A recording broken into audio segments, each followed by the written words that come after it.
evening and welcome to PRTvSpurs, Paxton Road TV, the reaction show, Manchester United 2, Tottenham Hotspur 2. I hope everyone's fully recovered, watched the game, watched the highlights, gone through all the social and watched, read all the crap about certain players and whatever.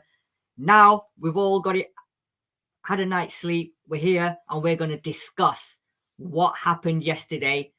So let's get the reaction show on the road.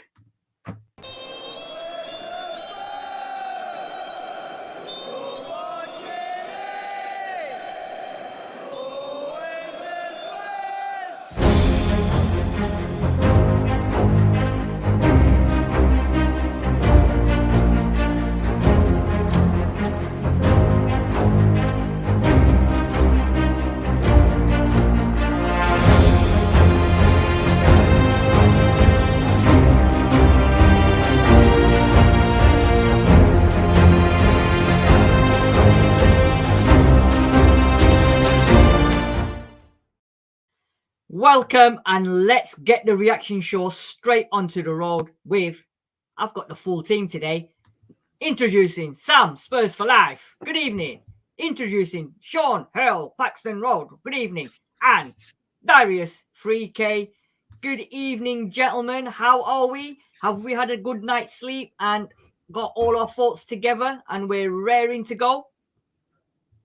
I would think so. I would hope so. I'm pretty good. I want to, start off with a positive note. So hopefully we can all agree on how the game went. And I'm very interested to see how everybody thought the game went. So I'm very much looking forward to this discussion that we're about to have. And hope everybody, like you said, got to watch the game and enjoyed what they saw, because I pretty much did. So, yeah. Good. Sam, Sean? Sean? He's loving this mute thing, isn't he? You're on mute, Sean. I know, because I did it myself. I probably haven't got very much to say, probably. No, it's just that, a very stressful at points game yesterday. I was kind of losing the peace, particularly in the first half. But, come away from the game a little bit disappointed that we didn't take the 3 points, if I'm being honest. Yeah. And I have to commend, I thought our team patched up as it was, did really, really well. And, I can't fault the commitment, can't fault the endeavour. One or two issues, obviously, which caused me to lose what little hair I've got left. But yeah, good. Yeah, all good. Good. So, go. Darius, you're on mute. I was just saying Sean's still second place for hair, so that's a positive. I say that's a positive.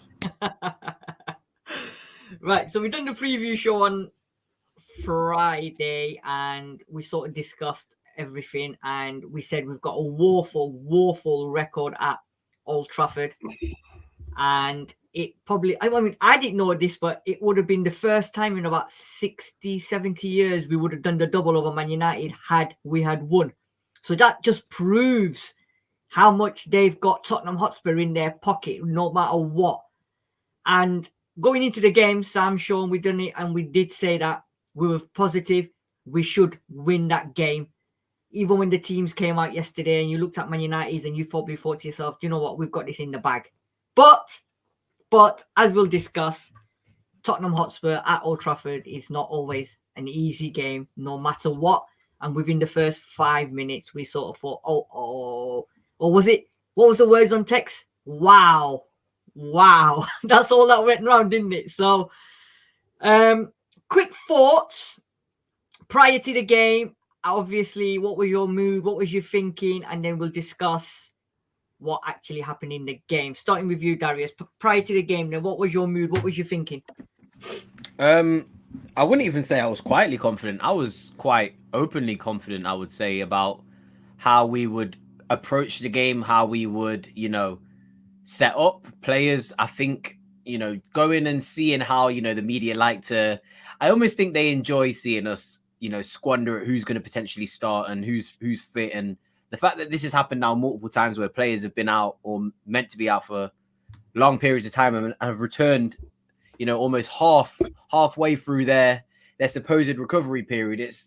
It's getting a little bit like they're doing it on purpose now. So I'm now excited to just see what the lineup is. And yeah, when I saw the lineup, I was even more confident, I would say. So it was everything I expected at the start prior to the game, and then watching the game, I think it was everything I expected in the game. I have no confidence in that Man United team, and I'm not a supporter or anything, but like that Man United team don't have any sort of style of football, and the way we play, despite the lack of midfielders and forwards, I would say forwards that we had, I still knew that we were going to be able to play a certain way. And with Romero in the team and Van de Ven in the team, made that even more apparent. And we'll look at the stats and stuff, I'm sure, later on, but it was a dominant performance for me. And I was happy to see that. And I agree with Sean in what you said. I was frustrated in the fact that we didn't get the result because we should have won that game. We had a lot of chances to win the game. However, Man United have never lost a game, when they were leading at halftime. And we can't disrespect, the place that we're going to. It is Old Trafford. So, and they do defend to a certain extent okay. So, yeah, I think a lot to take from it, but most of the things I take from it are positives. And, players like Richarlison doing really well, Skip playing well. It's good to see, players like that still performing despite, the best players not being on the pitch. So, yeah, I was happy. That's why I said at the start I was happy, because I think there was a lot of positives to take from that game. Yeah, my boy said something to me at half time yesterday when he said, "Dad," I went, "What?" He said, "We must have switched the TV off now." I went, "Why?" He says, "Man United, once they've led at half time, have not gone on to lose a game. 309 games at Old Trafford, and they've not lost once they've been leading at half time. That is a freaking stat and a half. I don't care how bad they're playing or whatever, but that is a mad stat. Sam, so thoughts before, obviously, and going into it. So during the game, there was periods of frustration. I think Sean's kind of mentioned it. At the start of the game, obviously seeing certain players out, you're thinking, and look, I'll go back again. People say we should have smashed them, we should have do this, we should have done that.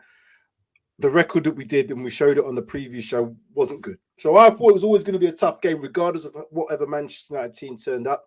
And I knew that we are going to play in a certain way. Man United had 2 shots on target, and they scored from both of them. And they were 2 pretty decent goals. I don't know what they are as a team in terms of how they play, but what I can say is how we play as a team, it runs through the whole squad. Because we can all say hand on heart, that's not our first choice midfield 3. Bentancur, Skip, Højbjerg. In any way they play, whether it's 2 and 1 behind or 2 and 1, that's not our ideal midfield. And when I saw Man United's midfield, I was thinking, they got Eriksen in there. If he gets a bit of time and space, he could cause problems. They got a little bit of that youngster in there. He's got some legs.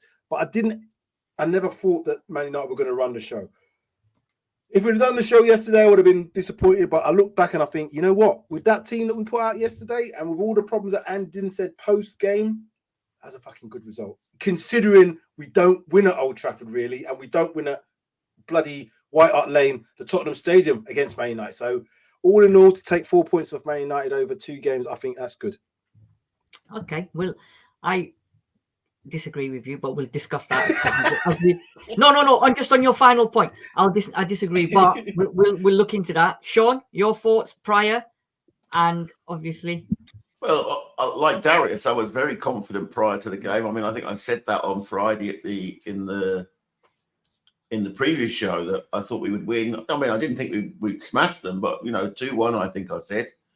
And it's not based on the balance of the stats, which I'm sure we'll get into. That should have been the kind of score, a single goal win, But I must admit, my heart sank when the team was announced. I can't deny it. It wasn't so much that and Sam's alluded to it. The midfield wasn't the strongest. It was the fact that Kulu was missing, and the bench was bare. It was it was like a park bench rather than a bloody football team. And I just thought, how are we going to change this? And then of course to concede after 3 minutes, I just thought. I mean, I turned to the pub. I said, I have fucking seen this script before. I don't want this anymore, Tottenham Hotspur. And, but I have to say, from then on, I thought we had a measure of control of the game. And, as Sam has also alluded to, I mean, I didn't realise that a bug had gone through the team. That robbed us of Kulu, which Skip had suffered really badly from. Destiny.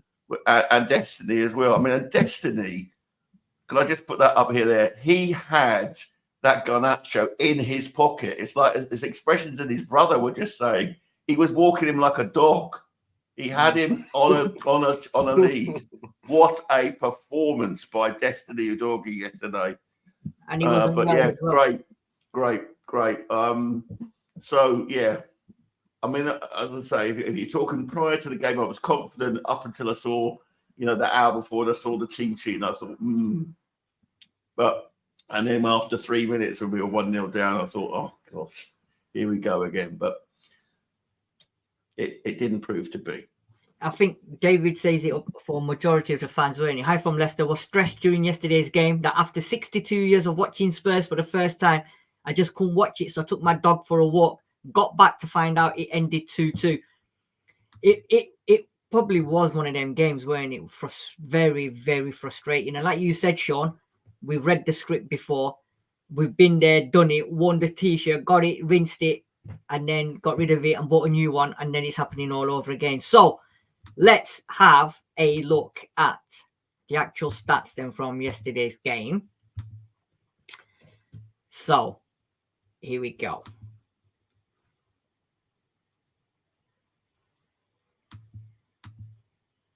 64% possession to their 36 at Old Trafford.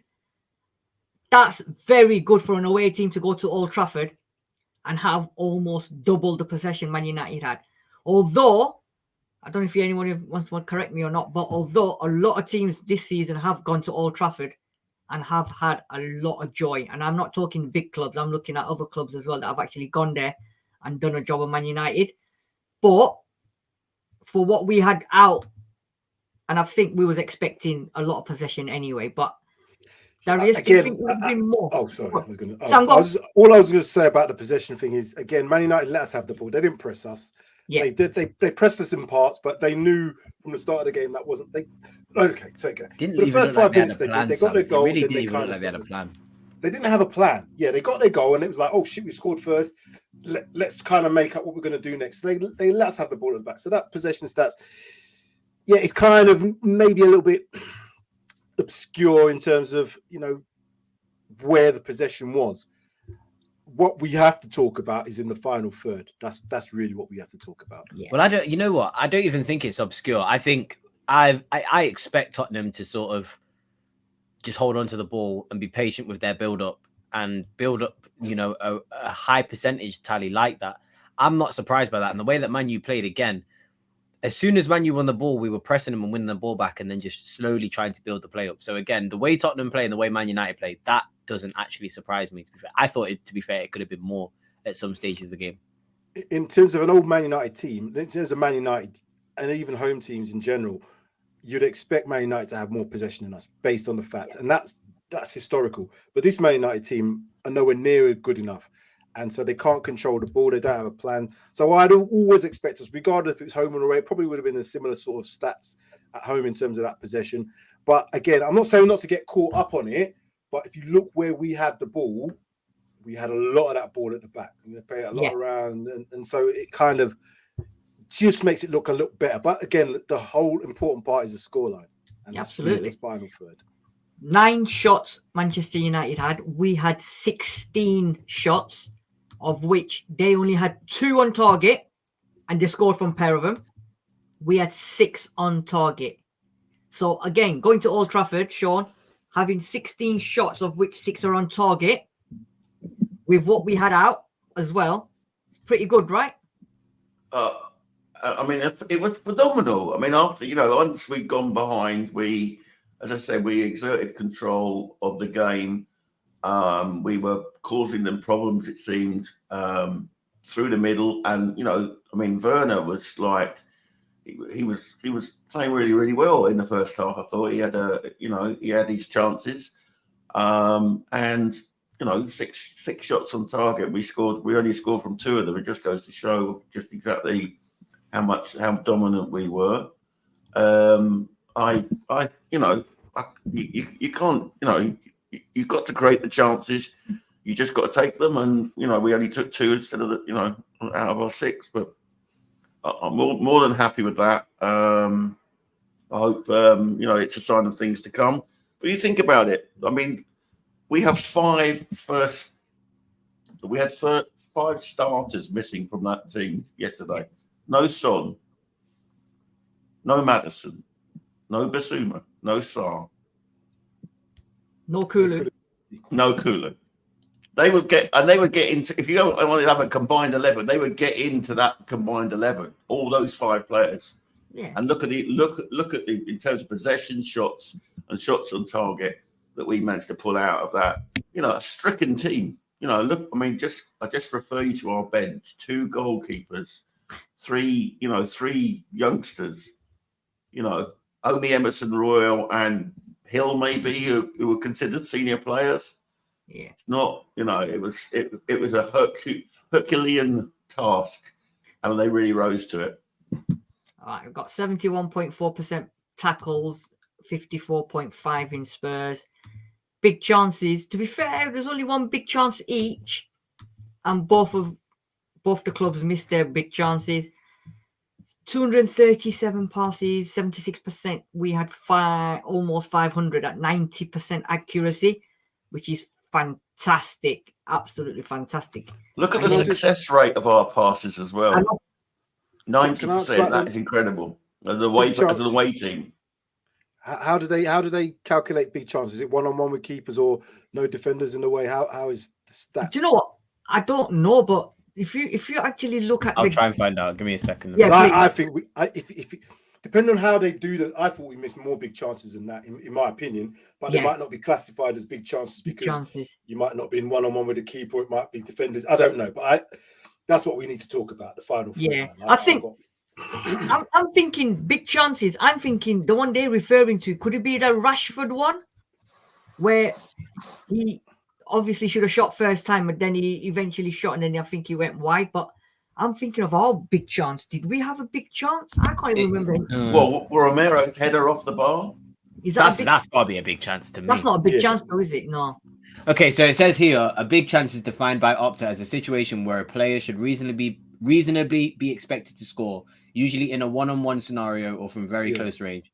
Then penalties are subtracted since we want to measure the quality of a good chance from open play. So penalties don't count. Right. But what Sam said, it's pretty much like a 1-on-1 opportunity, or like say if somebody put a ball across the box and is that Timo Werner one then? Well, this is what I'm saying. I don't think it is classed as a big chance, but it's a chance nonetheless because we had lots of. Let's get into it. Like, I'm going to start in the final third. I'm not going to go too hard on these players because they're not our first choice, but we need to be more clinical in that final third. Brennan Johnson, as I think we've probably all kind of touched on maybe in the past, and I certainly, he's going to be a frustrating player for us. I said in the group chat yesterday, we've got 2 Brennan Johnsons now in the team in terms of Timo Werner and Brennan Johnson himself, because they're going to need a lot of chances for them to actually produce. Brennan Johnson at the moment for me is looking like he's lacking a bit of confidence because some of them crosses that he did, they were terrible. They were terrible. His final ball was terrible at pass, but he's getting into them positions. And I know that for Ange, this is what he wants. He knows that he can improve these players. But what I will say is, had Man United had their actual finishing boots themselves, they could have won that game. Scott McTominay's header, that's probably the big chance that they're referring to at the end of the game, because that should have been a goal. So I'm assuming that that's probably their big chance. I can't remember what ours would have been. But there were several opportunities for us to create more. Timo Werner from that left-hand side, I think he's going to be a great player for us in terms of an impact player, but I don't think he's a 90-minute player because you can give him 8, 9. I was talking to Darius about this, and we're going to see that. We're going to see skies. We're going to see pools. We're going to see ones at the keeper. And then when that first chance went, he was like, you could see almost drained him of his confidence. And what I want him to have is just that opportunity just to play your game. That's why I don't think he's going to be a starter necessarily in this going forward, but certainly in the next few weeks. But we're going to have to be mindful that we've got players now, and I'm even including Richarlison in this, where we're going to need to create a lot of chances before we score goals. Is that going to catch up with us in the next few weeks? I don't know. I think in terms of Timo Werner one, Sam, I'm pretty sure he'd only played 18 minutes or 80 minutes in the last 3 months. Yeah. And I was quite surprised he started, but there was no way he was going to get 90 minutes because match fitness, sharpness, there's no way he's going to be ready. And play Angie's system. If you've not played in 3 months, I don't care who you are, there's no way you can make your debut and expect to be on the roll straight away. So Sid, I think someone said that Werner's last start was November the 8th. There you go. Yeah, So, about 2 months. November Yeah. the 8th, Yeah. which is a long time ago when you think Exactly. about we're now deep into January. So yeah, and you're thrown straight in against Manchester United at Old Trafford. So I'm going to play a bit devil's advocate here. Yeah. Bit devil's advocate. Yeah, he's not played for 2 months, but he's not been unfit. We had No. 3 players come back into this team yesterday. Was it 3 or 2? At least 2 of our defenders hadn't played for nearly enough 2 months, and they started. Timo Werner, we have to expect this is what we're going to get from him. I can give him the excuse that he's just had a couple of training sessions, but he's played in the Premier League for Chelsea. He's played at the top level for RB. This finishing is finishing. And all I'm saying to you guys is expect all this. We're going to be frustrated. I'm going to be frustrated seeing him play. And I'm also going to be frustrated seeing Brennan Johnson play. Now, it's confidence with these players. They've got speed to kill. They should never, both of those players should never necessarily have to be offside, but they both are. And that's my frustration. Is like, oh, you've got 11 seconds he can do the 100 meters in, I've been told. Timo Werner. yes. Yeah. So, question then, right? And I want your honest opinions, and I want the truth, the whole truth, nothing but the truth. And I'll start with you, Darius. When in that first half, he got the ball on the left, he cut in, and he had that shot that went up and high into Rose head.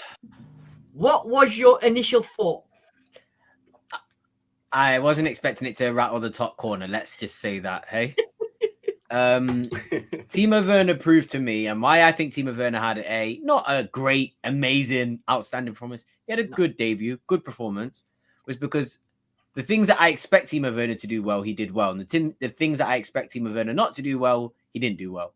And with confidence, with time with the team, like I said, he's only been here a few days, and he could potentially only be here for 6 months. So I'm not putting all of our stocks and pressure on Timo Werner. I'll be honest with you.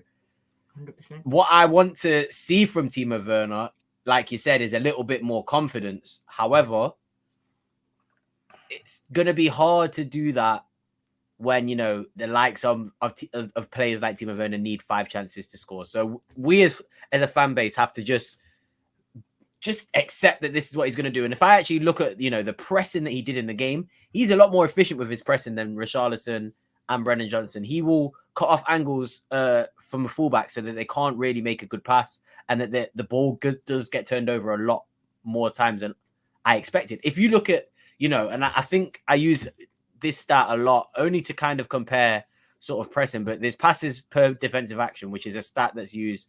Basically, it's how many passes are made before you make a defensive action, so a tackle and interception. And Man United had 19.37 passes per defensive action. So they were literally letting us make 19 passes before they would, intercept or defend. And we had, I think it was 6.5.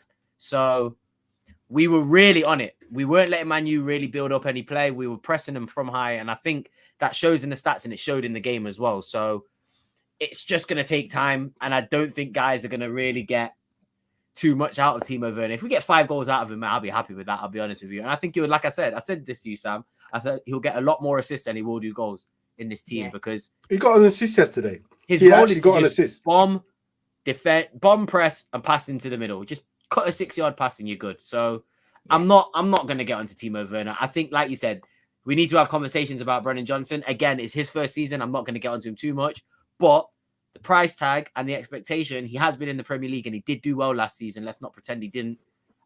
I need to see a little bit more from him. He was the worst player on our team by quite a long shot. So We'll talk again, about not that, getting onto him, not calling him shit, not calling him a waste of money. But again, if we're going to look at who we need to sort of direct that worry and that, okay, we need to start seeing some more. Maybe they might need to take a little bit of time on the bench. It's got to be Brennan Johnson at the moment. Yeah, I agree. We'll talk about Johnson as we go further. Before I come to you, Sean, David Clark saying here, Werner's performance mirrored that a lot of debuts in that they play safe, not wanting to make big mistakes. And that's what he looked like. And then Juice is followed up by saying, my initial thoughts, over trying, ring rusty. Sean, your thoughts on that question I asked you? Yeah, the question about what you thought he was going to do when he took that shot. Yeah. Yeah. I mean, we all knew. No, listen. Let Sean I answer knew this exactly because what was I'm gonna give you my thoughts on that. Go on, Sean. so do you know what? I turned to the guy I was sat next to in the pub, and I sort of smiled at him, and I sort of said, "He's just getting his eye in," and that's all you can think of. You know, he's you know, I thought it was brave of him to take it on. It was. Yeah. Although, given the goalkeeper, I was hoping that we were going to pepper their net, because that keeper has got a mistake in him. And he didn't even get to start this game today either. They said, nope. Yeah. So it's it was good that he was prepared to take it on. And no, I mean, as I say, he's had 2 training sessions with us. Yeah. He's learning a whole new system. We do not play, forgive me if I'm getting this wrong, the same system as Leipzig do, for example. So, and that's, you know, it's to be commended that he gave us 80 minutes, and you know, he was obviously done when he'd done his 80 minutes, and that's what Ansball will do for you. You know, he's going to learn the hard way that it's you know, although he's got the pace, he's going to use every single ounce of energy in when he's playing for us. So yeah, I was more disappointed with his shot. You know, the one where he took on the fullback and then skewed it wide. I thought I was more disappointed he didn't at least get it on target, and I would have probably gone near post for that one. But you know, it's. And the funny thing is now, sorry, yeah, watching Timo Werner, I don't know if he's left or right foot. Is he left or right footed? I don't know. Which is he? Oh, He's right footed. He's right footed, but he's good with his left foot. No. That's even worse. He is right but footed. you know, and I think I've had a lesson today. I've had a reminder, a history lesson today from some of the more sensible corners of social media. And that, I tell you what, if you think things are bad now, you should have been here when Chris Waddle turned up. You should have been here when other players turned up, like Gareth Bale. Didn't win a game for how many it was? 40-odd games. Yeah. So people need to be a bit reticent. Yeah, I think Brennan is a wee bit timid at the moment, but I think he contributes. I just wish, you know, he would look up when he's crossing. But I know the AND system is all about automations. You know, you put the ball where players are supposed to be. So our players need to be where he's putting the ball as well. So it's you know, it's 6 and 2 threes, as they say up here. But yeah, I mean, if you want to talk about the front three, there's only one person to talk about yesterday. We'll talk about that later. Mm-hmm. We'll do that. The best performance in a white shirt by our boy, Prue. We'll have a look. Sam, you've been laughing all the way when I asked that question, yeah? I know exactly what you're thinking, so go on. Brennan Johnson, you referring to Not that Johnson. one? Just the whole front three in terms of. No, what about the Timo Werner? Timo Werner. When I saw that, I knew where it was going. As soon as he cut inside, what I don't want from Timo Werner is to become a meme at our club, because that's already going to be one of them. Do you know what I mean? I already saw people before he even kicked the ball from us. You know when Nicholas Jackson had them shots and they put that massive goal in and they kept getting a goal bigger and bigger and bigger. Somebody put one of them similar type of things in terms of a goal for Timo Werner now that we signed him. And that's already putting pressure on him, because as much as we can talk about the Gareth Bales and the Chris Waddles from back in the day, football's changed now. It's almost like immediately we want to see success. Immediately we want to see something. We want to see this player come on. And that's not fair. Don't get me wrong. It's not fair. But when you're being brought into to assist and score goals, it's all right. Darius, what you said about him doing the defensive side of things and pressing all the rest of it. But we could probably put in Ryan Sessegnon on the left-hand side to do the same thing. We No, could you probably couldn't. put in. You couldn't. No, but in terms of a defense, Who let me. You could have said any. You could have said any other player, Let and that me point would have qualify. stood. But you said Ryan Sessegnon, and that's now your point is now invalid. Let me qualify because Casper the Ghost would be better than Ryan Sessegnon. Oh, you lot are bad. Ryan Sessegnon is by trade a defender. And what I'm trying to say is the defensive side of his game should be better than his attacking side of his game. I don't want to bring attacker in and see that his defensive side of the game is better than his attacking side of the game, because that's what Richarlison was getting clowned for in the early part of his career at Spurs. So Ryan Sessegnon's a left winger, by the way. He's not even a defender. I use him a name as a reference. Could be left back in the changing rooms, mate. It could be. Brian Gill could have done exactly the same. Brian Gill That's a good point. You know what I mean? He presses as much, and he does exactly that. He's not big enough to play in the Premier League, but he does exactly what Ange does in terms of that defensive side of things. But again, we're not looking at Brian Hill to be a defensive forward. We want him to assist by creating and scoring goals. Timo Werner has to score goals while Son's away. He has to create. He did create a goal yesterday for Bentancur, but it was kind of like just an inward pass. It was a very simple pass. Like you said, get to the byline. Beat your man. If you can do 100 meters in 11 seconds and you've got 50 meters in front of you, you can knock that ball by. And I don't care if Dallow's quick. You're quicker than him. You should be getting by. This is the thing. Werner doesn't have what they call a bag. He's very limited in his skill set. He will just sort of beat a man for pace. And that's why it's quite easy to sort of defend Werner. He needs to work off the ball, in my opinion. Can I just say that? So Adama Traore, exactly that's why we never bought Adama Traore. Everybody said, oh, he's scared defenses. Oh, blah. Why is he not at a big club? Because he has no end product. He can knock a ball by and he can beat man. He can scare 2 and 3 players getting around him and all the rest of it. But what you want to see at the end of the day is something from him that's going to cause us to score more goals than not. I don't want to see him become our best defender in the front line. That's all I'm trying to say. I want to see if the confidence will come with it over the next few weeks, but he hasn't got long because Son will be back in 4 or 5 weeks. And he's going to be on the bench. Yeah, but you know what? In terms of Werner, I think I wasn't expecting him to be on firing cylinders yesterday or straight away because, like you said, he's not played for 3 months. He's come into a team. It's a probably different system. Maybe he did say that, yeah, I'm going to love this system because I like the way he's, Ange set it up and this, that, the other. But for his first game at Old Trafford, I think he done all right. That chance that he had, I looked at my son and I said, you know what, you've got to give him, you've got to give him the clap for saying he's took it on. On another day, maybe not. I think he was over trying, but it is what it is. I think he will come good for us eventually. I think it's just a matter of giving him time. I wasn't expecting him to it was one of them games yesterday at Old Trafford where he was either going to 100% be on fire or have a mediocre game. And I'm happy with that. It's just his first game. Just let him settle in. He's got to mix it with them players. Because don't forget, the next game he plays, he might not even be playing with them 3 in the middle. Well, I was going to say that. I'll ask all 3 of you. Lo Celso we missed yesterday. Kulusevski we missed yesterday. If both of those players play, yeah, I would imagine Kulusevski would potentially play on the right and Brennan Johnson would then move back potentially to left. Are we saying then that Timo Werner is going to be a super sub for us? Or does he have the potential to be starting more games than not while Son is away? Because when we get them players back, I don't expect him to be in the team starting lineup at all. But at this moment in time, there's a bit of a fight between Gill, Johnson, Richarlison, Werner, and Kulusevski. If Kulusevski comes back in the next game, that's 5 players for 3 places effectively.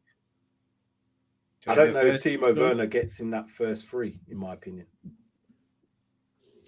I think Werner does get in for the game against City.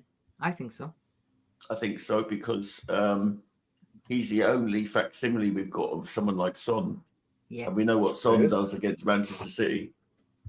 So even if Kulusevski was available on the right and Brennan Johnson being Brennan Johnson, Richarlison's playing number 9. Richarlison's playing number 9. And I don't think Kulu will be in the right-hand side. I think he'll be in the 10 because I don't think Maddison will be quite fit enough.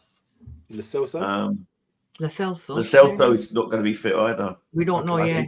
They're keeping their cards. Yeah, I mean, given the bug that's working through the team, who knows what that's going to do about recovery. I would say, based on that, I would be going with the same front three against City for pace, and let me just add to this. Hopefully, Kulu in the middle three. I mean,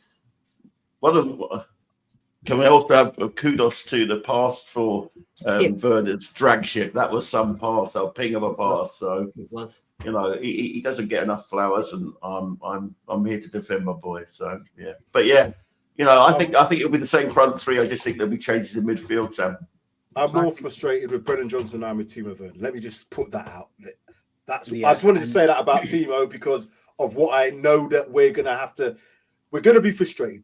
I know that as long as he can, as long as he does something in the attacking sense, I just don't want him to be a great press with a ball. And that's my whole point. That's why I agree wholeheartedly with Sean. I was going to say I think Werner very much has a spot in this team. Yeah, because of all the other things that he does for the team, and just because if you look at it, I think Brian Hill isn't in the manager's plans. I think Brian Hill is a good character and wants to be in the manager's plans.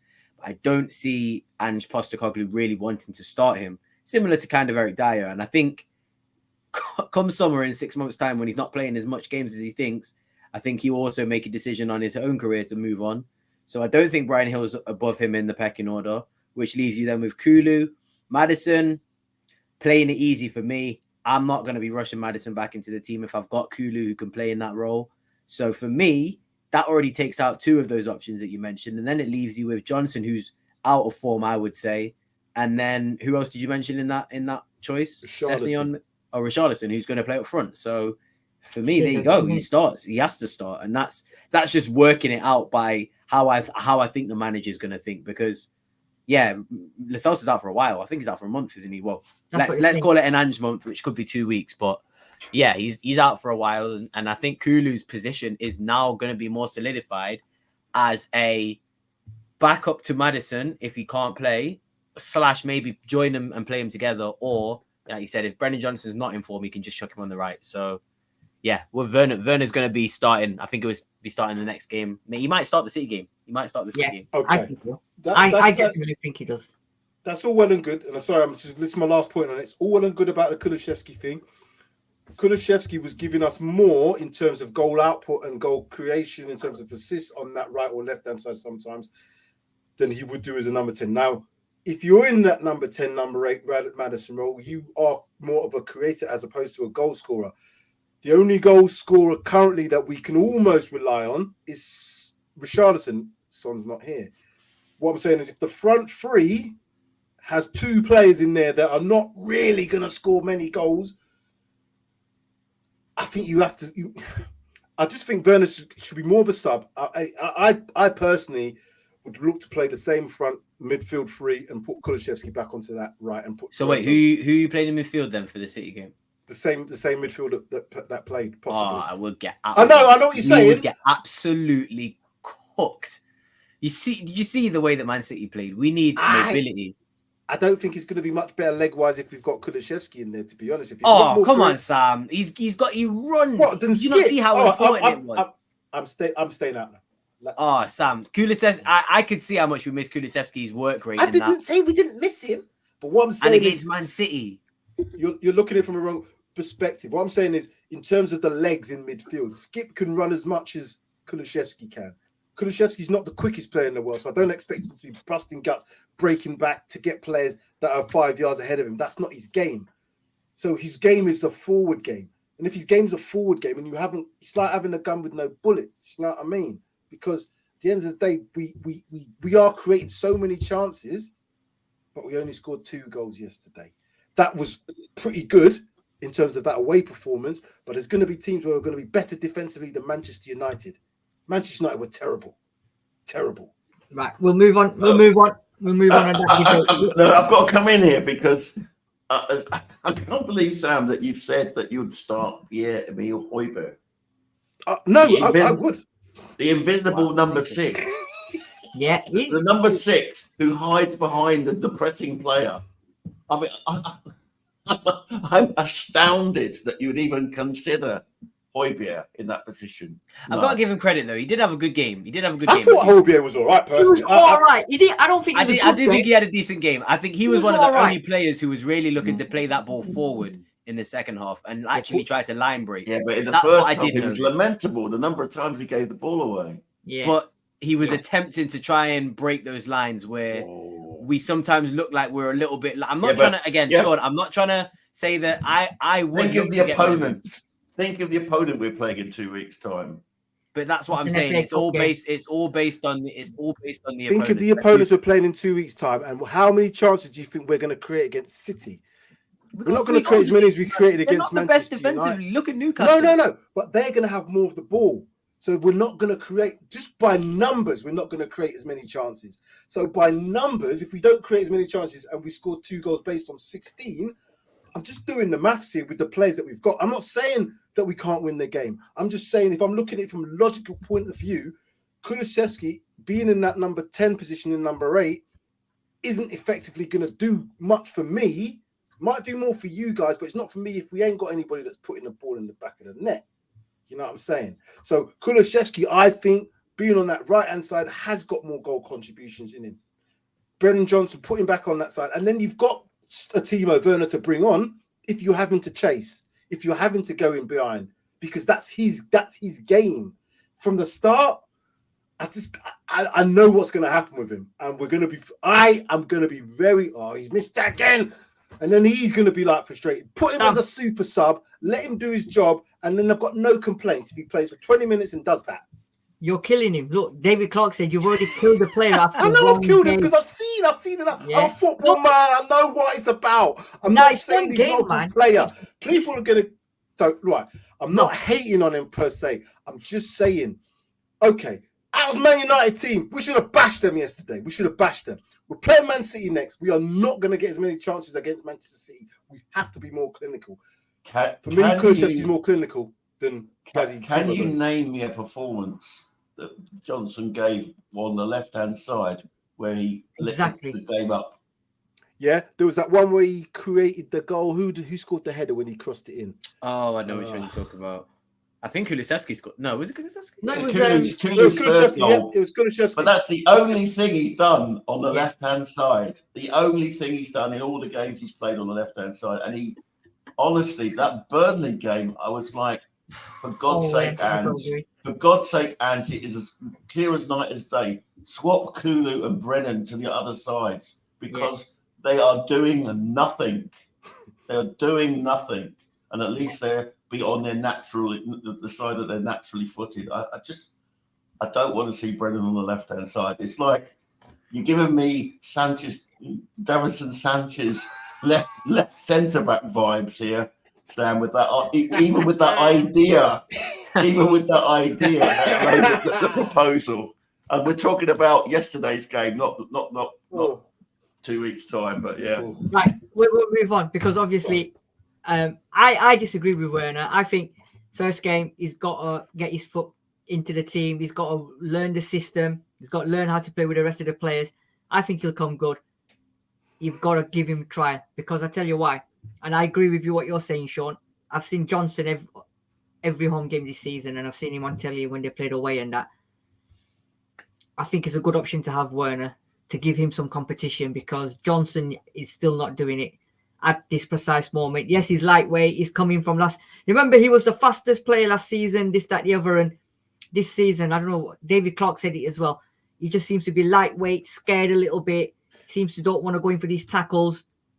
How long do we give him to say every week? We seem to be saying, oh, next week he'll come good. Or we'll give him this time. We'll give him that time. So can I say this then? The same point you just made about Brennan Johnson, who's been here since August? Yeah. He's had 5 months by my calculations. And he's still frustrating.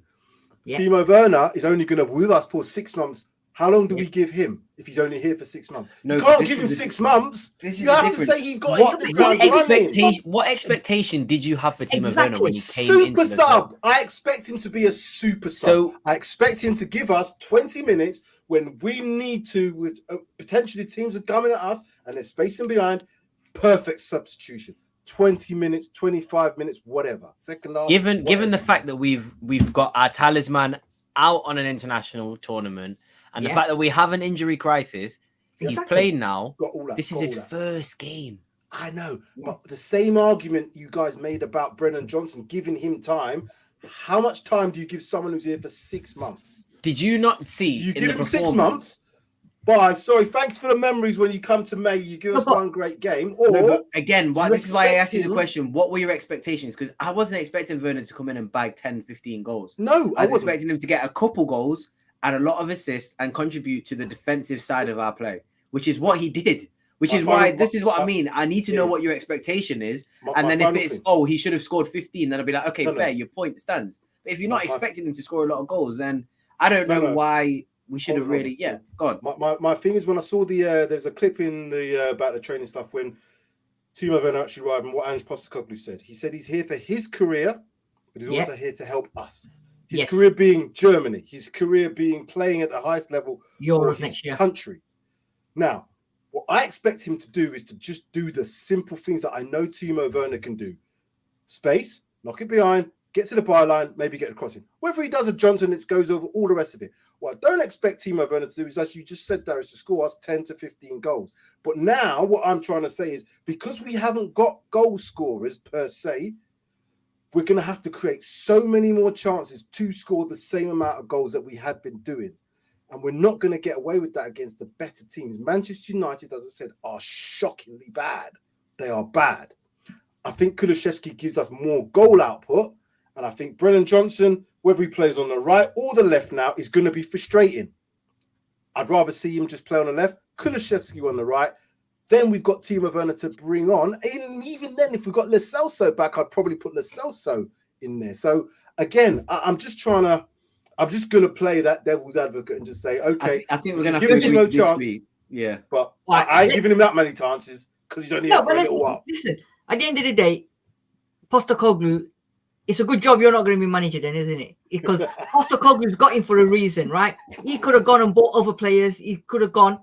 He's looked at that player and he's probably thought, this guy's going to do me what I want him to do for do me a job. Do me a job. I don't care what Sam thinks. I don't care if Sam wants him to go and blah, blah, blah. It's what I want him to do. And as long as he does what I want him to do, I'm going to be happy with that. And I think it's one game in there. And I'm going to cut this one short on Werner because there's people in the comment section talking about other players that we're missing out. And I want to go into them other players as well. So let's look at the team then that was put out yesterday. I don't know if you guys were shocked, but I wasn't expecting both the centre-backs to start yesterday. I heard rumours, but I didn't think it was going to happen. I said that on the preview. I said if they're fit, they're going to start. Yeah. Both of them. Right. So this is the team, that was put out. We've already discussed the front three, and minus Richarlison, which I'm sure Sean wants to talk about Richarlison, which we will. Højbjerg looks a little bit different there, Sid. Who? Højbjerg looks a little bit different there. He does. I've missed him out. That's why. That's what I see. Is that what you wanted to see? That's what you wanted to see. That's what I'm trying to tell you. Right. So that was the team yesterday, right? Since just started the preview for the City game 2 weeks early. Yeah, I hope. Right. So that was the team yesterday, right? Okay, we've already spoken about the front two. We'll talk about Richarlison if you want in a minute. But let me just talk about the defense, right? Now, Vicario didn't do much because top keeper that he is, right? Apart from that bit when he was swinging on the goalpost, and I don't know how he managed to do a full 360 without twisting his arm. Right. Pedro Porro got rinsed in that first half. He got absolutely mullered, right? Everything Man United were doing was doing it down the right, their left or right, because Porro was getting absolutely hammered and he wasn't getting any support, and obviously he was doing his inverting things where he was coming into the middle, and United saw that space, and they time and time again they found it, and I thought this is going to be a bad game for Porro, but luckily enough, second half he come out and he played better. That was it. The first or the second goal, Højbjerg took the ball, lost it, and they scored, which Højbjerg does. Romero now, right? Yes, welcome back. He was pushing to come back, but again for the goal, why is his arms behind the back? Why is he trying to defend with his arms behind his back? Yes, I know everyone's going to say, oh, because his hand's going to go up, this, that, the other. Gary Neville said it, and I think they said it on Match of the Day yesterday as well. What is he going to do by having his arms behind his back? He said it's giving Rashford and Højlund the ascendancy there. He says if he has his arms out, he probably dives in or he has a better chance of attacking. So we've got to, we've hammered Werner on that. We've got to look at Romero as well, and we've got to look at Pedro Porro. Van der Ven, his pace is it's just mad. Yeah, he's going to get out of trouble so many times, and he's going to get players out of trouble with his defending and his pace. Yes, there was one in the first 20 minutes where he gave the ball away, but apart from that, what was your opinions then on Porro and Romero? We've all been waxing lyrical about Pedro Porro, but yesterday I think first off he was poor. Sean? Yeah, I mean, I alluded to it earlier. I thought they were gonna have him on toast, and I do feel Porro's played every minute since the second game, and he I think eventually he's gonna, the legs can't, he needs a rest. However, it was a curate's egg because he was our most creative offensive player by a long way. I mean, those series of corners in the second half, sadly, we didn't get another corner once they brought bloody, midget centre back on. Otherwise, I'm sure we would have gone on to win the game. But he was phenomenal in an offensive capacity, but he so misses Pape Matar. Pape Matar does a lot of the dirty work behind him when he's caught upfield. And I was really hoping that, I know Sam alluded in the preview that we would play a double pivot. We didn't play a double pivot. I was really surprised we didn't play a double pivot because I saw Skip in the press. I saw Bentancur playing on the right-hand side for much of the game, further forward, and it was left to Højbjerg in as a single pivot. And I just, that does not fill me with a lot of confidence. But, Romero, I mean, to be honest, there was a little bit of fortune about both the United goals because the ball, we did kind of stop the initial challenge, but it just fell into their path, So I'm not really going to have a go at Romero for that. I mean, I thought he was majestic throughout the rest of the game. There was one challenge in the second half where he just cleaned out the player and took the ball, and it was perfectly fair. And I just thought, my boy's back. So, no, I'm not going to have it. I think it was so good to see our top back five together for the first time since Chelsea. It's like having taken that back together again, isn't it? This time with Robbie Williams, yeah. Yeah. But it was, I thought the back five, I mean, I just felt more confident with them. They're good, but there is, as David has pointed out, there are defensive deficiencies in Pedro, and I don't think it's helped by the fact he's played so many minutes. Yeah. I really hope he goes away and gets some sunshine somewhere in this next fortnight and gets a full rest because he's put in a lot of minutes, Darius, thoughts on the defense for Romero? I don't know. Maybe I'm a little bit more happy. Not happy, but I agree with everything that Sean said. But I think actually, Porro had a pretty good performance. I expect Rashford to do what he did, and really and truly, apart from the goals, he was just running, beating him, and then really just going nowhere. Just going to the byline and then getting a nothing cross, or Porro was shielding him out a lot of the time. So I really think that Porro kind of handled him, to be fair. And I think Romero was one of the best players on the pitch. I thought Romero was, like you said, majestic is a great word to use. He was amazing. He was controlling the play, playing passes around, just being calm on the ball, proper captain's performance. I thought Romero was very, very, very, very good in that game. Good to have him back. Good to have Van der Ven back as well. Jodi he did the captain's ribbon. He really was. He was You could tell that he was enjoying himself, and he was happy to be back. And when you see performances like that, I do believe that he genuinely was fighting his hardest to get back into that 11 because he was on fire. He was really doing well. So for me, defense, that alone gave me more confidence. Like you said, I think a few of you said you might have been a bit more worried looking at the lineup, but when I saw that back five, I was like, yeah, we aren't going to concede. And to be fair with you, we conceded 2, but the 2 goals we conceded, I am never going to blame really the keeper on those 2 goals at all. You can't blame the keeper. And in all fairness, for the first goal, yeah, it was a little bit of a mismatch. The Doji got the tackle that went into the feet of Højlund, but when you got a finish like that, you couldn't even really see the ball move into the goal. It was a rocket, and then Rashford's finish was a really good finish. So apart from that, wasn't threatened. Had a mini heart attack when Van der Ven came off with a slight cramp, but seemed okay in the post-match interview. So, and then Dragusin cameo as well. So we were treated in terms of defensively, and I think that they all proved that is the starting back five.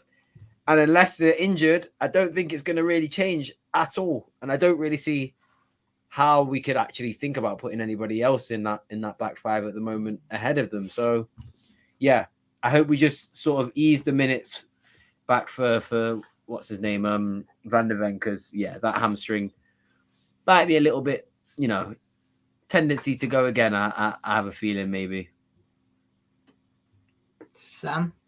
So I'm going to defend Porro because, as I said, Porro's a wing back initially. That's his position. So I always knew his defensive side of things was going to be. We've seen that already. I don't need to go into all of that. But what I also add to that is Rashford cheated, and when I say cheated, he didn't track back as much as Garnacho tracked back. So when you watch the game, Rashford played high. So there was a couple of opportunities when you don't see the whole picture, you don't see where all you think is, bloody hell, how's he there? Where's Porro? Porro's playing in midfield. That's no Doggy plays in midfield, but Garnacho tracked a Doggy. He didn't track him at all. That's why Porro had so much availability to make crosses and all the rest of it, because Marcus Rashford just let him do that. So when that happens, it makes his defensive side look even worse, because all you see is a pan, a long ball, and then you're seeing Rashford in a whole lot of space. I don't remember too many times when there was 1v1 when he was dribbling at him and he beat him and got to the line. There was probably a couple, but as Darius said, didn't really amount to much. So Porro, for me, has played too much. But if we take out his offensive side and put in Royal, who's a better defender, we're a fucking different team. And I wouldn't want to see that. So Porro has to stay in there, even if he defends like that. And he didn't defend that badly. The Doggy on the other side, he's a man mountain. I don't care whatever happens. He's going to be able to do that. But even if somebody cheats against you, he's going to get caught out. And I've seen that already with my own eyes, seeing the game at home. So let's forget about the defenders getting caught out too much in terms of them wide areas and think about what the attackers are doing. If the attackers chuck them into midfield, it'll be a different game. If they cheat, and that's what some teams now do, keep them high, win the ball, play it quickly into the channels, that's where we get caught out. Our 2 central defenders, because of that, we have to have them in because that's what covers. And Shaw made another good point. The other good point is Sarr covers a lot of that ground. So when you have got your midfielders in, he kind of into that space in the midfield. So if the ball does get played to the channels, he is one of the first ones there to also help along with Romero. That's the way we play. So again, I don't think there's too much wrong with it. That's the way we play. If players like Rashford, who can get one opportunity and score, that's why they play for England. It's simple. His goal was great. Højlund's goal was great. Kara can do nothing about it. I'm just hoping now that with the defenders in, and Sarr is going to be the biggest miss for us over this next 4 weeks. He didn't even play today. He didn't even start today for Senegal. Yeah. No. Yeah. Right. So we've now got Van der Ven, Romero, and Dragusin, 3 centre backs, right? Sean, just gonna go back to something you said, right? Pedro Porro's played almost every single minute of every game this season, right? Now, Emerson Royal, Ben Davies are not more than likely going to play at centre backs again this season because we've now got 3, right? Do we not need to give this guy a rest every now and then now? Or not every now and then, but at some point, and put Emerson Royal at right back just that he can get back to, a little bit of a breather? or are we just going to stick with Poro at right back?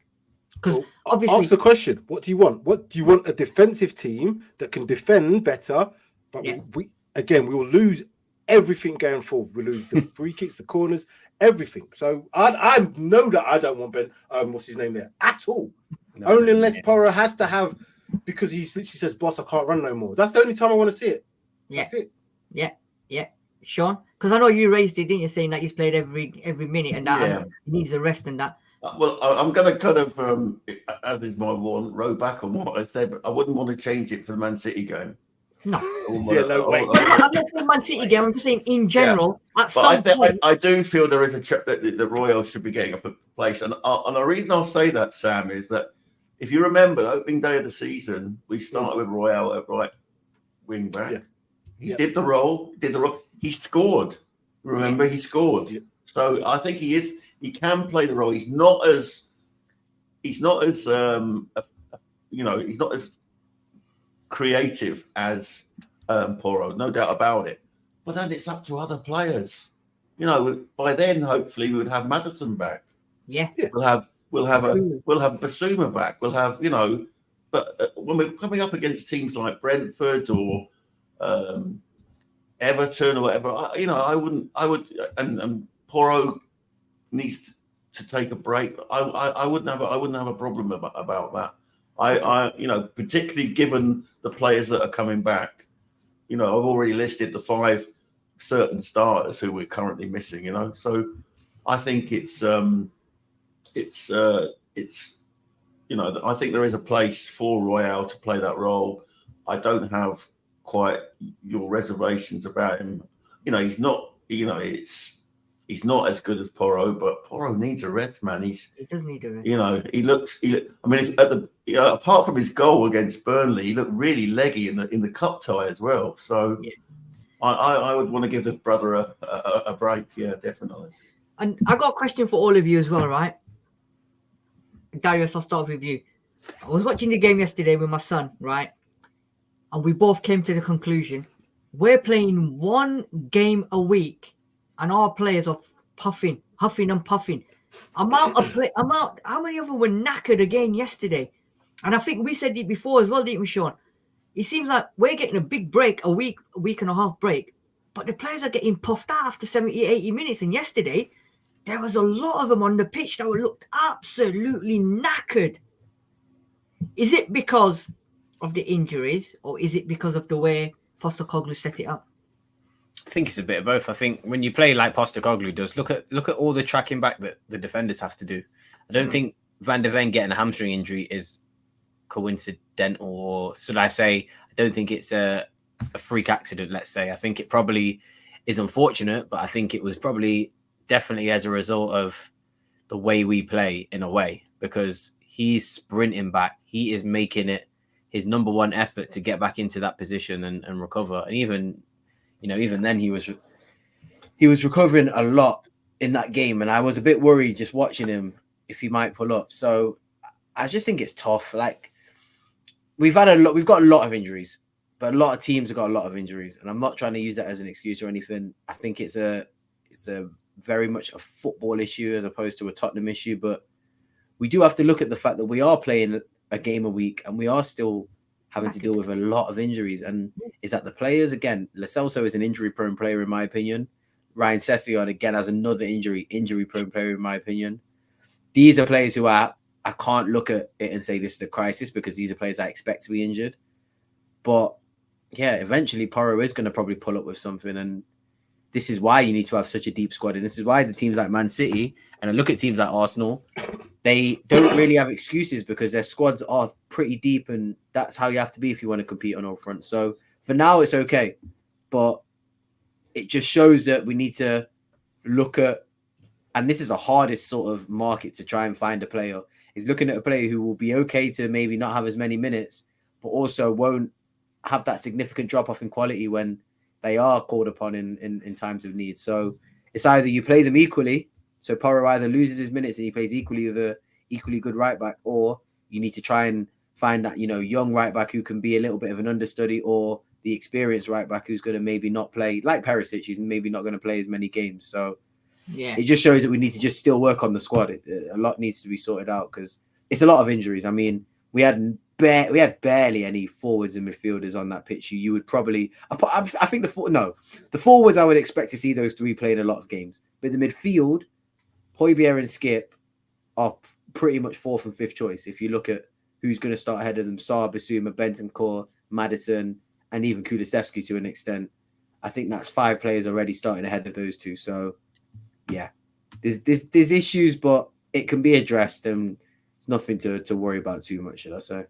Sam, I'll let you answer this one. Juice Nuts one. He's obviously worried as well, but he said Poch didn't have this issue. What's the difference? I mean, City are playing how many games a week? Arsenal are playing how many games a week? Liverpool are playing how many games a week? Okay. Yeah, they're all in every competition. You don't see majority of their players huffing and puffing like our players are doing. So again, I think there's a couple of things in there for me. One, we have been unlucky with injuries. So you look, we've been unlucky with injuries, and then the drop off between, particularly in the central defensive area, to what we had was a lot. So even if I'm Ange Postecoglou, I'm thinking to myself, I can't afford to drop these players because the ones that come in aren't as good. But then we saw Ben Davies and Raul have to perform. But we all know that couldn't be. We wouldn't say, oh, we can do this for the next 4 months with them two. We know that. The other thing I'd like to say is they do play with a high line. They do have to run back a lot, but a high line is not exclusive to Spurs. Aston Villa play it, Liverpool play it, Arsenal play it, City play it. You know what I mean? Lots of teams play high line. The difference I think we've got is, again, we're unlucky with injuries, and the drop-off between what we've got to start is not so great. Now that I've seen Dragonson, I've already said to myself, this guy, when he came on the pitch, little things make a difference to me. He comes on, he looks the part, he's confident. He starts directing things. He's telling Romero, remember Romero's in the team who's been there for a while, Argentinian World Cup winner. He's telling him, come in front here and stand here, moving people around because he's good in the air. Those are the qualities I want to see from a player on his debut. I don't care that he hasn't had to do much defending. That's what I want to see, confidence, because I know now that he can be in that team the next game, and I'm happy with that. That's what I'm saying about players in terms of coming in. We can't just say, oh, we can give him a chance, give him, because we need him now. We need him now. We're in this situation, Asian Cup, African Cup of Nations. We can't just say, oh, we give him 3 or 4 weeks. No, you're a professional footballer being paid over 100 grand a week. You've been training every single day, whatever it is. You should come in and do what you do, regardless of whether you've played in the system or not. That comes later. I understand all of that. I understand that fully. But I'm not with this. So for me, yes, Porro will need to have some time, but the drop-off between him and Raw is too much. We're only playing 1 game a week. As you said, we're not in Europe. So we can't have this excuse that they should be tired because we're not exclusively high liners. Liverpool had that last season when they did it. They had them injuries, and look what happened to them because their drop-off between their centre-backs was exactly the same. Van Dijk, Chelsea got a lot of injuries, and they press a lot in there. They don't play high line, but they press 100%. A lot. So this is what I'm saying. This is I'm not feeling sorry for Spurs. Newcastle have got as many injuries as any team in the Premier League, but they haven't been able to get through it. We have, but they've also been playing Champions League. Liverpool have got injuries in their midfield too. You know, I'm talking about the back. But we're just saying, in general, Sean, why are our players all knackered? Because they're all like huffing and puffing and at 70, 80 minutes. I know what you're saying, Sam, Sean, Darius, Highline and that, but it just can't be that. Well, he's not. I mean, the only thing I can think of is, and I'm alluding to what he did up when he was up here at Celtic, was at 60 and 70 minutes he had players to change to. But who did he have yesterday? I agree. He didn't have anybody yesterday, so he was forced to. I mean, when I saw Van de Ven try to acrobatically clear his lines and then like go down and not get up, I thought, holy fuck, what I was like, what the hell's gone on here? And the fact that he played on for another 10 minutes, I just thought, God's sake, Ange, get Dragusin on now. And then he brings Dragusin on and takes Skip off, and I'm going, what the hell's going on here? But he doesn't have the players to replace them. It will be next season before we have, 60 minutes or 70 minutes. There will be a rotation, and it might be a player's playing really well, but it's about squad protection, and at the moment he doesn't have the depth in the squad to protect this squad. and it's why we won't be, we won't win the league, sadly. Although I did love his pre-match press conference where he said, define a title chase for me. I did love that one. But you wouldn't want to be changing your central. Again, that's the other thing as well. I don't know how many times he's changed his central defensive unit, regardless of what the score is, 60 or 70 minutes. You usually find that your two centre backs probably play the whole game unless there is a problem with them, or unless you're winning 4-5-0 or whatever it is. I expect that to be the case. But what I also expect is Dragonson will start a couple of games. So it might be that Van der Ven comes out and it's Romero and Dragusin, or vice versa.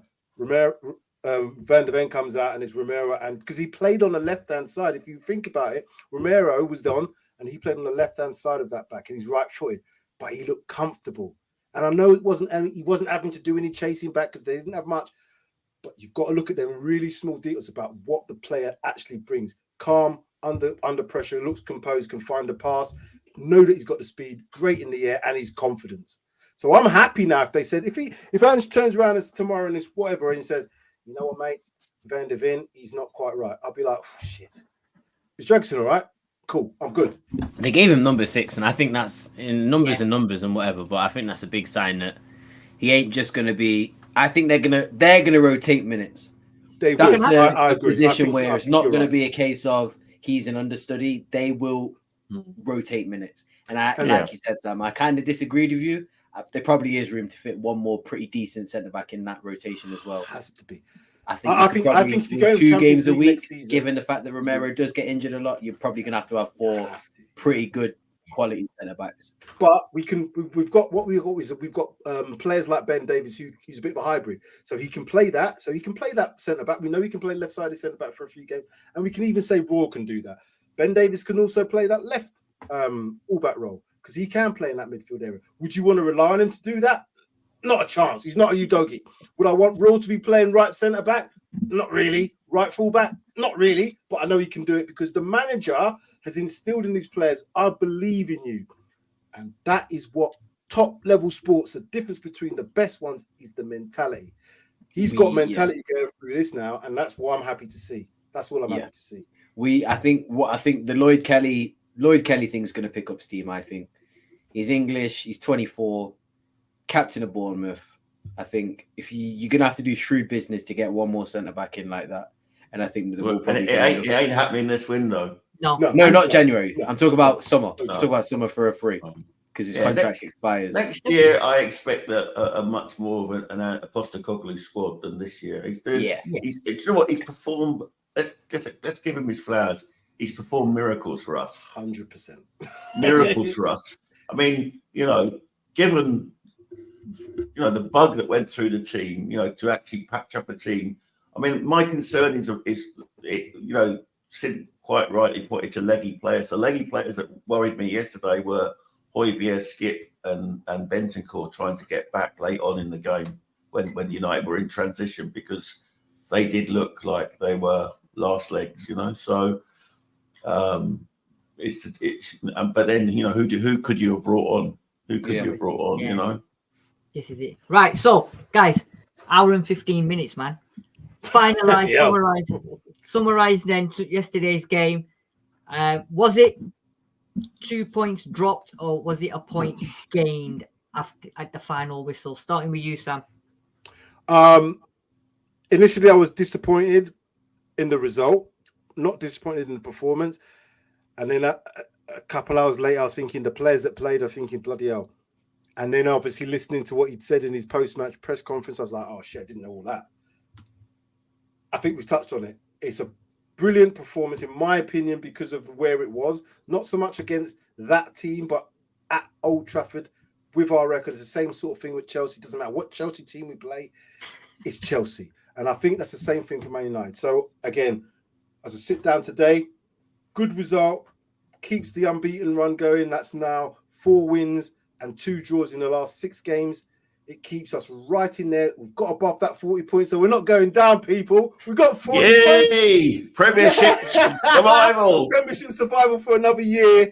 And now we just got to wait to see what happens. Brilliant. So good. Great play. I feel happy. Right. Juice Nuts' summary is it's a game he's not going to be watching again. He's not won't be rewatching. I've rewatched it. It's all right, you know. It's a good game. Darius? It's a good game. Thoughts?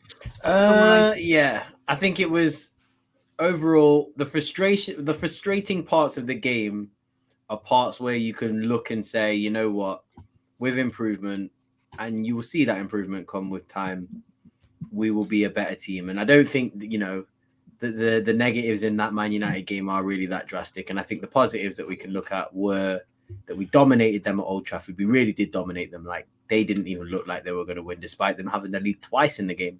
So, yeah, I'm me personally, I'm not speaking for anybody else. I was happy with the performance after the result. And, you know, I was frustrated the fact that we dominated and could have got a result. But again, Old Trafford, 2-2. If you'd said, I always think about this. If you had told me 2-2 at the start of the game, even though I wanted us to win and I was confident, I'd have been like, you know what? I take a 2-2. We'll go to the next game with a 2-week break now. Everybody can regenerate, get the batteries filled up again. We go to City in the 4th round of the FA Cup and we try and do something special. Because I actually, again, not to say I'm confident, because it's certain KDB's back. I'm not looking forward to that. But It is what it is. Andrew's not going to go, fuck it, KDB's back. Nah, of course not. But what I will say is, I genuinely believe this. We are a bogey team to City. City cannot play against us for some reason, at home especially. So if any team's going to do something to City, bro, it's going to be us. So bring on City in the 4th round, and we beat City in the 4th round.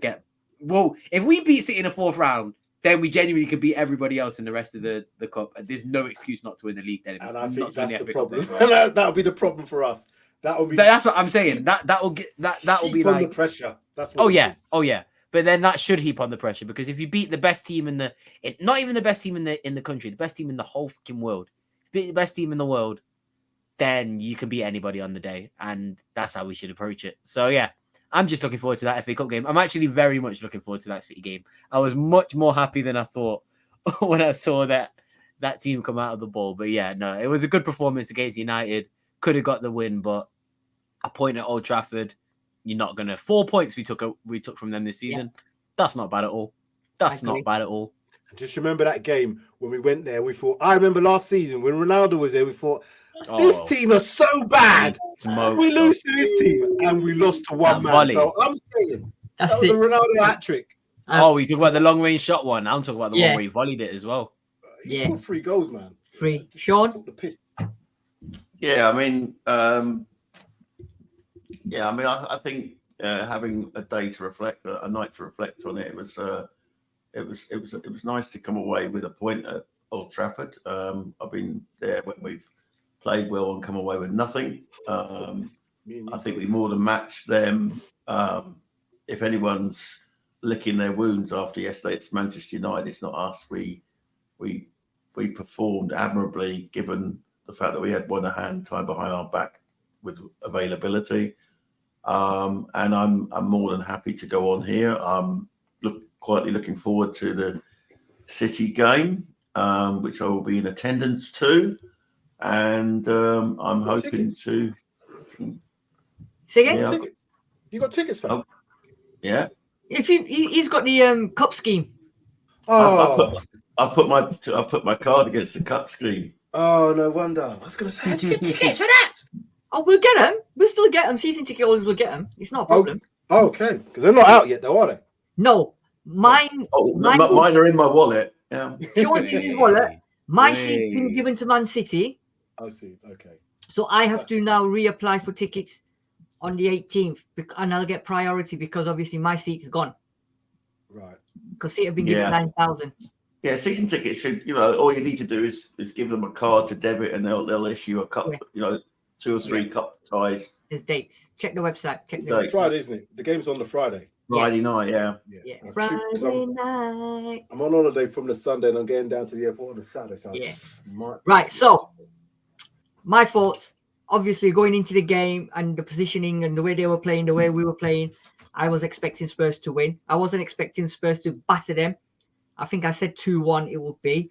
But bearing in mind and factoring in Liverpool, how they were playing, and Man United went there and drew 0-0 with them. So United are that kind of a team where when the push comes to the shove and there's a decent team playing them, they'll pull out all strings to stop that team. And in the end, I think we played well. We got the point. It could have gone the other way. We could have lost. We could have won. But with what we've got, injury-wise and everything, I think it was a good point.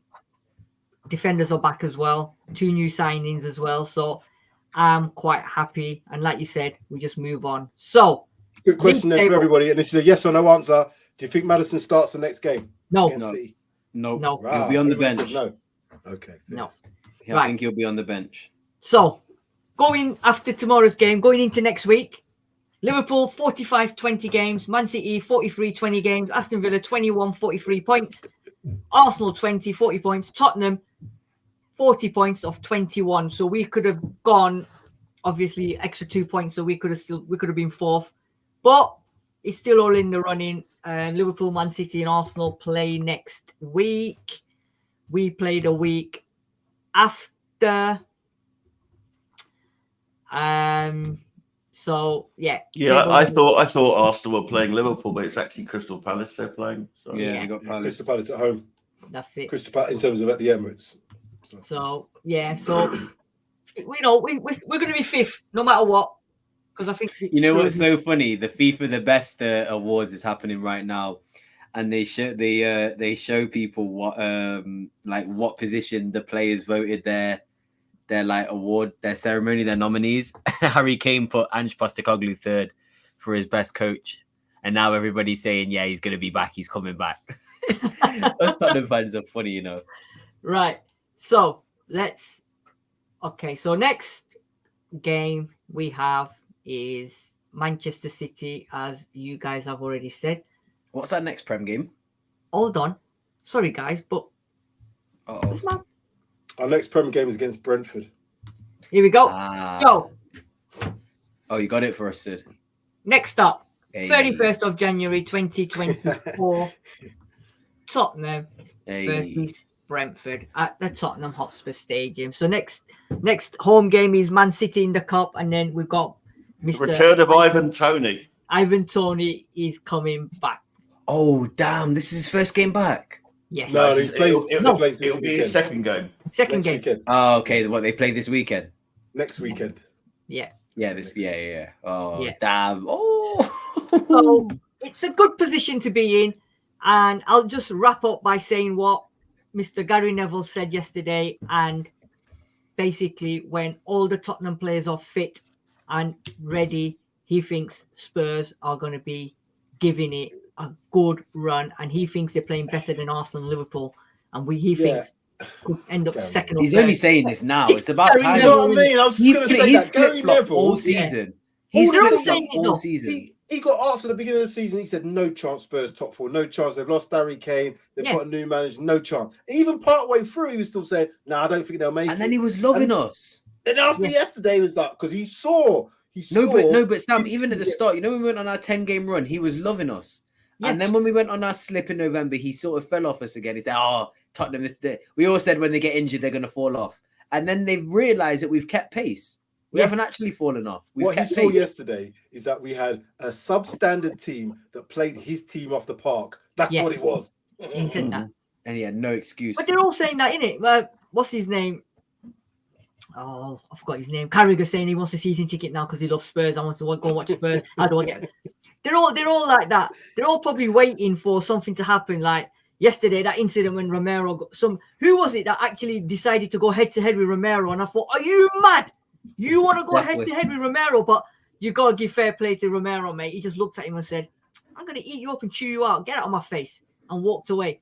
And I thought, well done, Romero. Captain Romero. He's got that armband on and he's not even getting into any battles. And I thought, top man. But that United player must have been stupid, mate. Absolutely stupid. So, right, guys. It's 1 hour, 25 minutes. We could have gone on for hours and hours. Everyone in the comments. Farewell from Emperor Palpatine here. Everyone in the comment section, thank you very much for your involvement. Thank you for all your comments. If you haven't already, make sure PRTvSpurs smash that button. Follow us. plenty more content. I'm sure we'll probably do a City, a Paxton Road TV.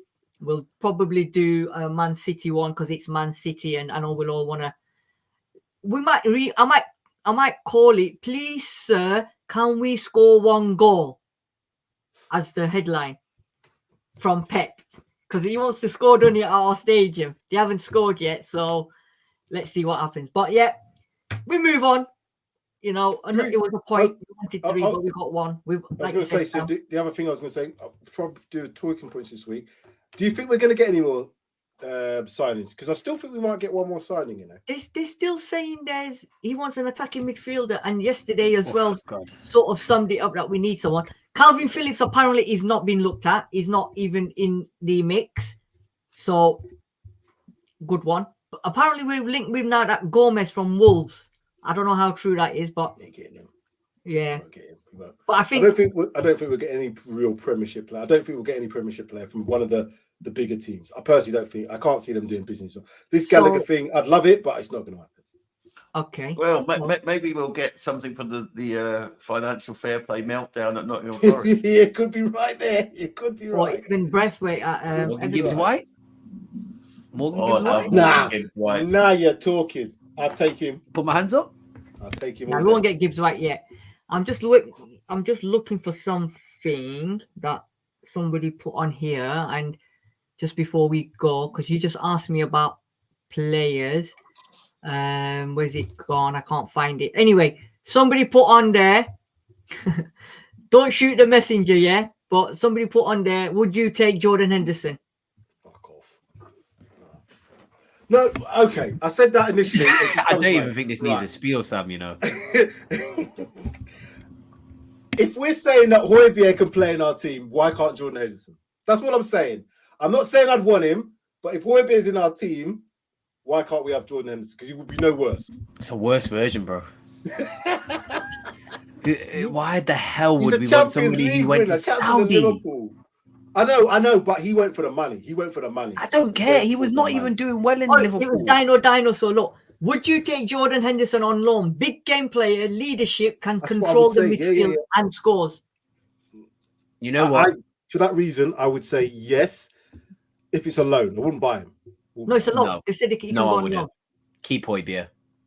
You would keep Højbjerg over Jordan Henderson. Biggest fan. Jordan Henderson. Yeah, but Højbjerg as well. Ask Sean the same question. I want to know what Sean. This will. Let's see what Sean says. Go on, Sean. A 33-year-old Jordan Henderson to replace a 28-year-old Pierre-Emile Højbjerg. No, I don't see it. And this is Pierre-Emile. This right here is Pierre-Emile Højbjerg's #1 hater, and he's even said that. I'm not his number one hater. I'm not his number one hater. I'm only joking.